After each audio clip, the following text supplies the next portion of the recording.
کپل صاحب یہ آپ کی کیا رائے ہے سر؟ پاکستان تحریک انصاف غلطی ہو گئی ہے, زیادہ پرابلم میں چلی گئی ہے سارے ایپیسوڈز کے بعد, یا آپ کے خیال میں کم بیک کی گنجائش ہے خان صاحب کے لیے اور پی ٹی آئی کے لیے؟ لیکن اس سے پہلے جو بات ہو رہی تھی انہوں نے کہا because he addressed a few things that I have said, تو اس میں یہ ہے کہ ایک ہمیں یہ ایشو نہیں ہے کہ وہ روس سے تیل لینے کیوں پہنچ گئے تھے, ہمیں یہ ایشو ہے کہ اس سے اگلے دن جنگ ہونی تھی اور ایک دن پہلے لینڈ کر کے کہہ رہے ہیں what a great time I have arrived here, couldn't have found a better time than this, and the next day Russia goes to war with Ukraine.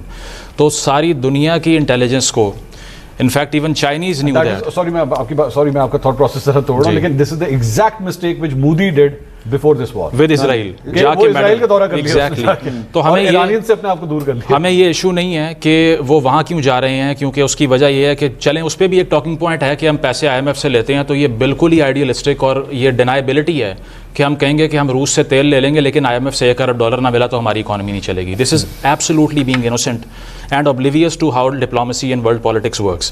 دوسری چیز انہوں نے مہاتیر محمد کا کہا, let me finish it off because you had your time. چلے ایک ایک ہمیں پیسے مل رہے تھے, ایسا نہیں ہے کہ ہم بالکل ہی کنگلے ہو گئے تھے, مشکل تھا لیکن اس وقت بھی مل رہے تھے. مشکل اس پہ ایک ڈبیٹ یہ بھی ہے, آپ کسی بھی لیگل ایکسپرٹ کو یا پھر کسی فائنینشیل ایکسپرٹ کو بلا کے پوچھ سکتے ہیں کہ ہماری ریفائنریز کے پاس بھی شاید وہ پوٹینشیل اب تک نہیں ہے جو رشین آئل کو امپورٹ کر کے یہاں پر اس کو ریفائن کر سکے. اٹ از اے ڈبیٹ, تو وہ بھی ایک سائڈ پہ کر دیجئے. دوسرا یہ ڈیفالٹ والی بات تو آپ کے اپنے چیئرمین ایف بی آر نے 2019 میں کہی ہوئی ہے, کوٹ ان کوٹ پاکستان از اے بینکرپٹ اینٹی. جیسے ہی انہوں نے ریزائن کیا $10 فیول کے سستے کر کے چلے گئے, ڈیریل کر دیا پروگرام, اور بعد میں کہا کہ یہ بنگلہ دیش بن جائے گا, لوگ باہر آ جائیں گے, ٹکڑے ہو جائیں گے. یہ وہ خود کہہ رہے ہیں کہ میں ڈیفالٹ کے مقام کے اوپر چھوڑ کے گیا ہوں. اس کے بعد مہاتیر محمد کا انہوں نے کہا کہ اگر وہ اس کو لا رہے تھے تو اس سے آپ کو کیا ایشو ہے. وہ لا نہیں رہے تھے, انہوں نے کانفرنس کال کر کے ملیشیا گئے ہی نہیں بعد میں, اور وہاں پر ایک گلوبل ہیوملیشن کا سامنا کرنا پڑ گیا. پھر اس کے بعد میں انہوں نے کہا کہ ڈرامہ امپورٹ کر رہے تھے, اس میں کیا ہے, اس میں یہ ہے کہ سعودی عربیہ کے ساتھ جو ہماری الائنمنٹ ہے وہ اس جنگ کے اندر بھی ہم نے دیکھ لی. سب سے پہلے پاکستان کے ٹروپس کہاں ڈپلوائے ہوئے, سعودی عربیہ کے اندر.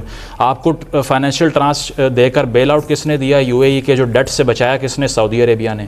تو اگر آپ ان کے خلاف ایک آٹومن ہسٹری جو 200 سال کی ہے, جس پہ آپ مختلف اگریمنٹس پڑھ سکتے ہیں جو ایک دوسرے کے خلاف انہوں نے کروائے تھے, اس کو آپ بالکل اگنور کر دیں کہ نہیں ان کی آپس میں کوئی لڑائی نہیں ہے, ہم بیلنس آف پاور کر لیں گے. تو میں ایشو مجھے یہ ہوتا ہے کہ جب یہ بات ہوتی ہے نا, شی از ناٹ لیٹنگ می تو ہم پھر کیسے مذاکرات کرا رہے ہیں, لڑائی تو ایران کی بھی ایک ایک کر کے بات کر لیجیے, ایک ایک کر کے مزمل کو ذرا کمپلیٹ کرا دیں. جب بات یہ ہوتی ہے نا کہ دیکھیں بات یہ ہے کہ نہیں کرنی چاہیے اور یہ سب نہیں کرنا چاہیے, یا پھر یہ ہے کہ چلیں اس نے کمپرومائز تو نہیں کیا تھا نا. میرا ایشو یہ ہے کہ وہ کہتے ہیں کانسیکوینشلزم پولیٹیکل سائنس میں ایک لفظ ہوتا ہے, اس کا مطلب ہوتا ہے actions should be judged according to their آؤٹ کمز. کوئی کرے, کوئی لیٹ جائے, کوئی سلوٹ کرے یا ڈٹ کے کھڑا ہو جائے, مجھے رزلٹ چاہیے. یہ ساری آپٹکس ہیں کہ اس نے دیکھیں وہ نہیں مانا, ملک کا نقصان ہو گیا, لیکن اس نے باہر جا کر جو ہے نا وہ کوئی بھیک تو نہیں نہ مانگی کم سے کم, تو بے وقوفی کی. اگر آپ کو یہ لگتا ہے کہ باہر جا کے کسی شہزادے کے سامنے کپتان چپل اس کے منہ کی طرف کر کے بیٹھنے سے آپ کے جو ہے وہ نیشنل آنر میں بہت بڑا اضافہ ہو جاتا ہے, تو آپ اس کا مطلب ہے آپ کو پالیٹکس کی ABC کا نہیں پتا. Politics is an art of fooling your enemy, it is not to convince him that you are hostile towards him. یہاں یہ ایشو ہے کہ ساری آنر پالیٹکس بنا دی ہے انہوں نے کہ وہ کمپرومائز نہیں کرتا. بھائی ہٹلر نے بھی کمپرومائز نہیں کیا, اس نے بھی نہیں کیا بعد میں سرنڈر, تو جرمنی کو برباد کر کے چلا گیا وہ بھی. اس کے فالوور بھی یہ کہتے تھے کہ اگر ہٹلر نہیں ہے تو پورے ملک کو جلا دو. جو لوگ سن رہے ہیں وہ گوگل کر لیں اسکارچڈ ارتھ پالیسیز کو. وہ کیا تھا کہ اگر ہمارا لیڈر ہمارے تھرون پہ نہیں ہوگا, اگر جرمنی کو ہٹلر رول نہیں کرے گا, تو ایک ایک سڑک, ایک ایک پل, ایک ایک حکومت کا دفتر جل جائے, ہمیں کوئی فرق نہیں پڑتا. یہاں پر بھی یہ ہے کہ ایشو یہ نہیں ہے کہ پاکستان کے اندر یہ حکومت جو ہے وہ پرفارم کر رہی ہے یا نہیں کر رہی. ایشو یہ ہے کہ یہی کام ہم سے لے لیتے بھائی, ہمیں کوئی ایشو نہیں ہے جو آپ ان سے کروا رہے ہیں, وہ کام ٹھیک ہوں گے, لیکن اس جگہ پہ ہمیں ہونا چاہیے تھا. کرنے کی جہاں تک بات ہے, مجھے نہیں پتا کہ بریگیڈیئر اعجاز شاہ کو وزیر داخلہ کس نے لگایا, شیخ رشید کو کیبنٹ میں کون لے کے آیا, ٹھیک ہے. اور اس کے علاوہ اگر میں یہ دیکھوں کہ پہلی مرتبہ جو ٹی وی کے اوپر اس لیول کا جو ایک سکینڈل جس میں پاپا جونز والے ساری باتیں ہوئیں, 99 کمپنیاں نکلیں, تو ایک آدمی نے ٹی وی پہ آ کر کہا کہ آپ سب احتساب نہیں کریں گے, میں اس سے بالکل مطمئن ہوں, سو شٹ یور ماؤتھ.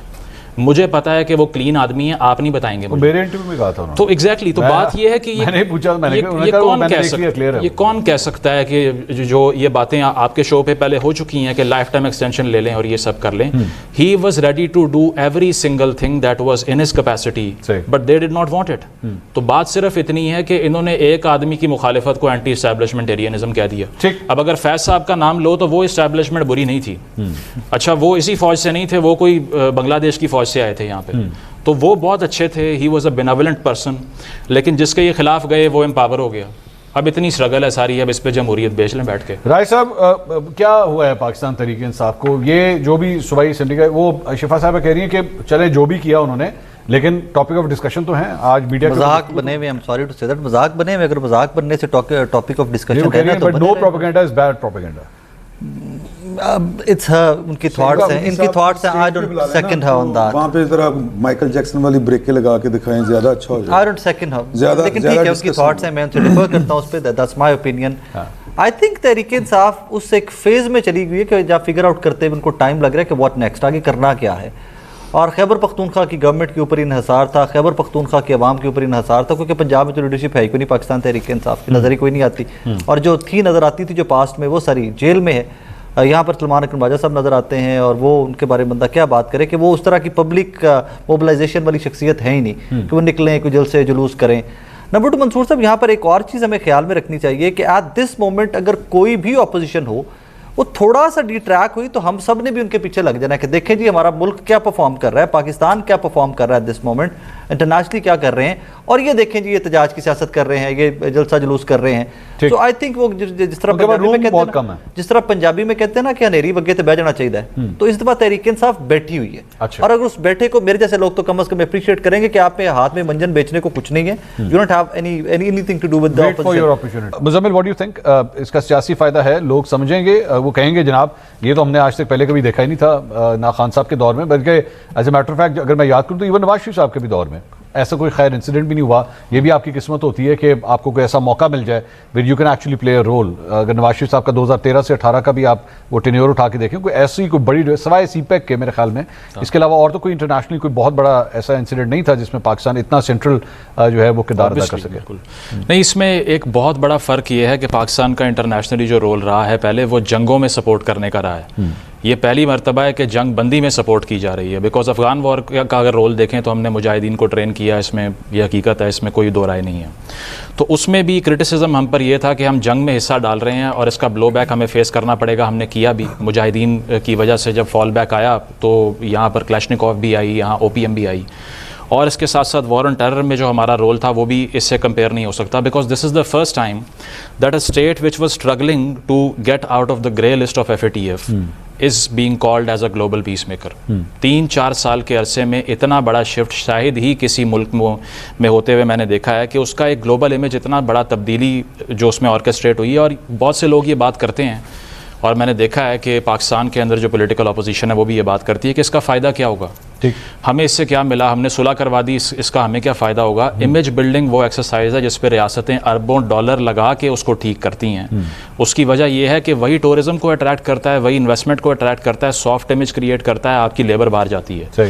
انڈیا نے جو شائننگ انڈیا کیمپین پہ اربوں ڈالر لگائے تھے, پاکستان کو فار فری وہ مل گیا, بیکاز ہمیں اس کے لیے کوئی ایکٹیو ایفرٹ نہیں کرنی پڑی, ہم نے صرف ڈپلومیٹک ایفرٹ کی ہے. اور جہاں تک آپ نے کہا کہ لوکل پالیٹکس میں کیا تبدیلی اس پہ آئے گی, دیکھیں PMLN ایز اے پارٹی تو اس کو کریڈٹ نہیں لے رہی ہے, کیونکہ پارٹی پالیٹکس ان کی تقریباً ہالٹ پہ ہے اور بند ہے. آپ کو پتہ ہے شہباز صاحب پارٹی میٹنگز نہیں کرتے, اور اس طرح کی ہم پارٹی کی موبلائزیشن بھی نہیں دیکھ رہے. تو شہباز صاحب کا پرسنل کریڈٹ جہاں تک ہے تو وہ تو ان کو ہر صورت دینا چاہیے, چاہے ان سے اختلاف بھی کیوں نہ ہو لوگوں کو, کیونکہ جس طرح کی ڈپلومیسی انہوں نے کی ہے جس میں وہ اسٹرانگ مین ایٹیچیوڈ, وہ الفا میل جو ایڈیوسنکریسیز پہلے ہو رہی تھیں وہ نہیں کی انہوں نے. اور یہی پریگمیٹزم ہے جس کی ہم بات کر رہے تھے کہ جب آپ نے گلوبل سفیئر میں آپریٹ کرنا ہے تو وہاں اپنے بائسز گھر چھوڑ کے جائیں, وہاں ہر کسی کو یہ دکھانے کی کوشش نہ کریں کہ مجھ سے زیادہ طاقتور آدمی کوئی ہے ہی نہیں, کیونکہ اس سے صرف ٹک ٹاک پہ ریل اچھی آ جاتی ہے لیکن ملک کو نقصان ہو جاتا ہے.